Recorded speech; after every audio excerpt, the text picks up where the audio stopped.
یہ جو کہتے ہیں کہ ان لوگوں کی دعاؤں سے کیا ہوتا ہے، یہ تم جاتے ہو درگاہوں میں بزرگان دین کے پاس تو یہ کوئی آسمان سے اتری مخلوق ہے؟ تم اپنے گھر بیٹھ کر اللہ سے مانگ لیا کرو، کیونکہ اللہ نے فرمایا اجیب دعوت الداع اذا دعان، جب کوئی مانگنے والا مجھ سے مانگتا ہے تو میں اس کو دیتا ہوں۔ قرآن نے فرما تو دیا، ان لوگوں کے پاس جانے کی کیا ضرورت ہے؟ یہ آج کل نئے نئے لوگ پیدا ہو گئے، نئے نئے مسلک پیدا ہو گئے، نئے نئے طریقے پیدا ہو گئے، جو علم میں کم لوگ ہیں ان کو ورغلاتے ہیں کہ یہاں جانا شرک ہے، یہاں بدعت ہے۔ بھئی یہ لوگ تو کچھ عرصہ کی پیداوار ہیں،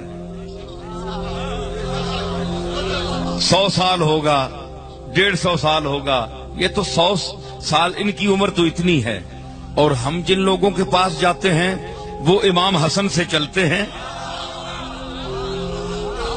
حسن بصری سے چلتے ہیں، صحابہ کرام کا دور ہے، تابعین کا دور ہے، تبع تابعین کا دور ہے، اہل بیت اعظام کا دور ہے۔ کہاں آج کل کے جو بدعقیدہ ہیں ان کی دعا، اور کہاں فاطمۃ الزہرا کی دعا؟ بڑا فرق ہے، زمین آسمان کا فرق ہے، سمجھ آئی نا؟ تو اس لیے نہیں جاتے، ہم ان کو خدا نہیں مانتے، نہ ہم انہیں خدا کے کاموں میں شریک سمجھتے ہیں، کیونکہ یہ کفر ہے، یہ شرک ہے۔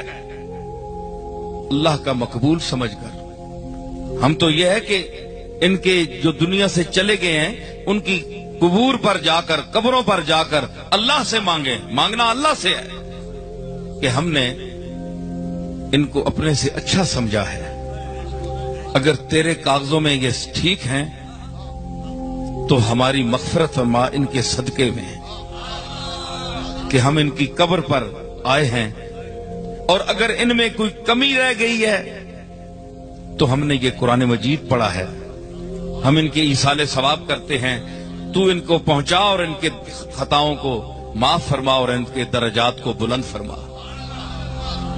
یہ طریقہ ہے۔ فرمایا نا، حضور نے فرمایا کہ میں پہلے تمہیں قبرستانوں میں جانے سے منع کرتا تھا، لیکن اب جایا کرو قبرستانوں میں، فَإِنَّهَا تُذَكِّرُ الْمَوْتِ، اس لیے کہ قبرستان میں جانا موت کو یاد دلاتا ہے، ٹھیک ہے نا؟ تو اس لیے کچھ ایسا طبقہ ہے جن کی دعا قبول ہوتی ہے، جن کی دعا قبول ہوتی ہے، اس کے لیے پاکیزگی چاہیے، پاکیزگی عمل چاہیے۔